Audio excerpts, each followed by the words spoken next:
Impact Family, impacting the world through healthy family.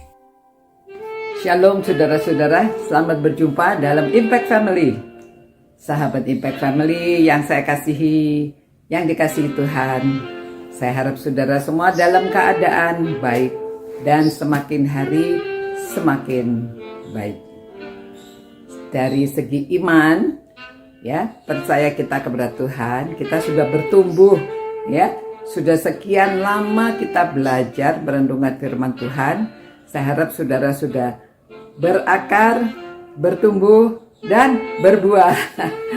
Ya saudara, Tuhan Yesus mengatakan kalau kita berbuah banyak, kita itu murid-muridnya.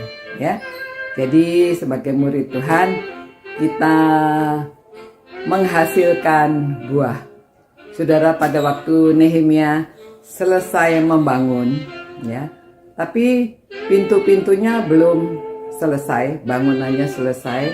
Lalu kemudian dia mengatur demikian. Saudara, kita lihat nanti saudara menilai apakah dia seorang yang bijaksana, apakah dia seorang yang memang cerdas, apa seorang yang punya karunia-karunia yang sudah diberikan oleh Tuhan, ya.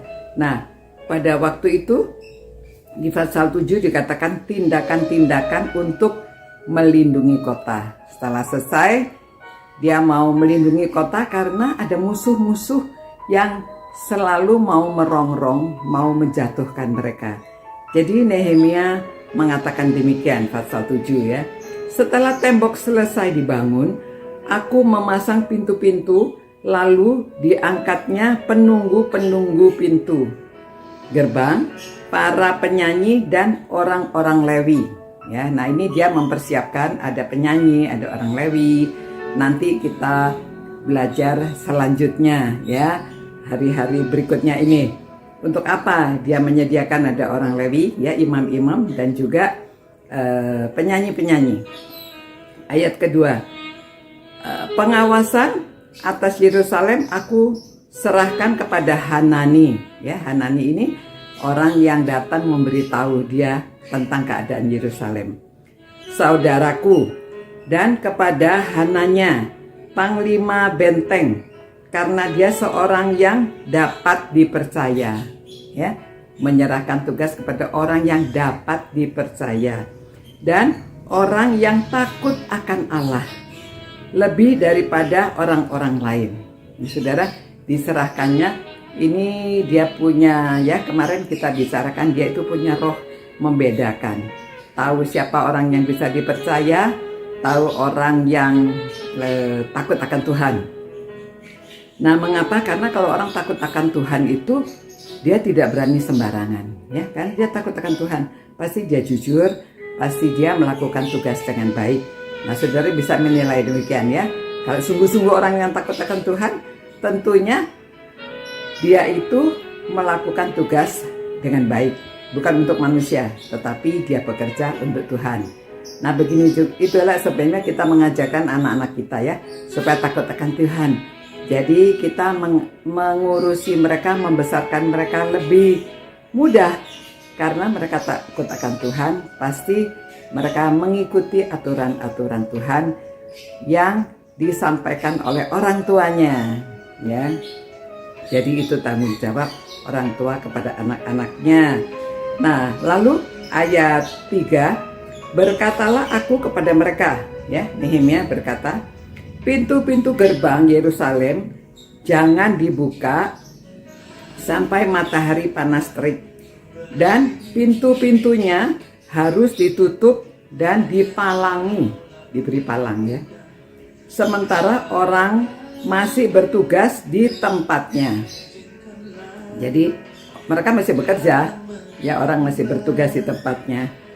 Tempatkanlah penjaga-penjaga dari antara penduduk Yerusalem, masing-masing pada tempat-tempat penjagaan dan di depan rumahnya.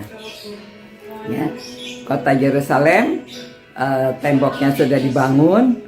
Orang yang menjaga juga supaya di dekat rumahnya, ya, karena dia pintar sekali ya, dia pandai sekali, smart ya, orang yang smart.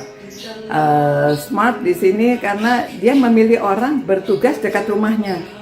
Karena orang itu kan cinta sama keluarganya, dia mau melindungi keluarganya ya.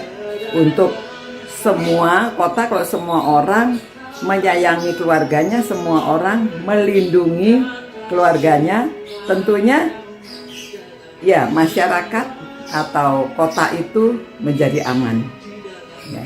Dan demikianlah kita lihat dalam cerita ini bahwa Nehemia ini seorang yang memang punya kecerdasan.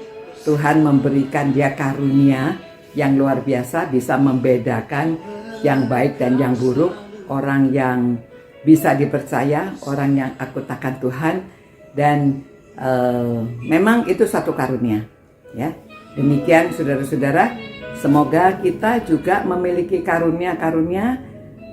Kalau kita hidupnya seperti Nehemia ini, dia dekat dengan Tuhan ya. Kita punya Tuhan Yesus, kita sudah percaya, kita sudah diselamatkan, kita diberi, kita ada Roh Kudus, dan kita punya karunia rohani. Jadi harus kita gunakan untuk memimpin ya, memimpin organisasi, memimpin baik di sekolah maupun di mana saudara menjadi seorang pemimpin, termasuk dalam rumah tangga. Ya, untuk keluarga, untuk tetangga, ya mungkin jadi RT, mungkin jadi RW. Kalau pemimpin-pemimpin kita di negara kita ini orang-orang yang takut akan Tuhan, tentunya mereka akan menjalankan tugasnya dengan baik.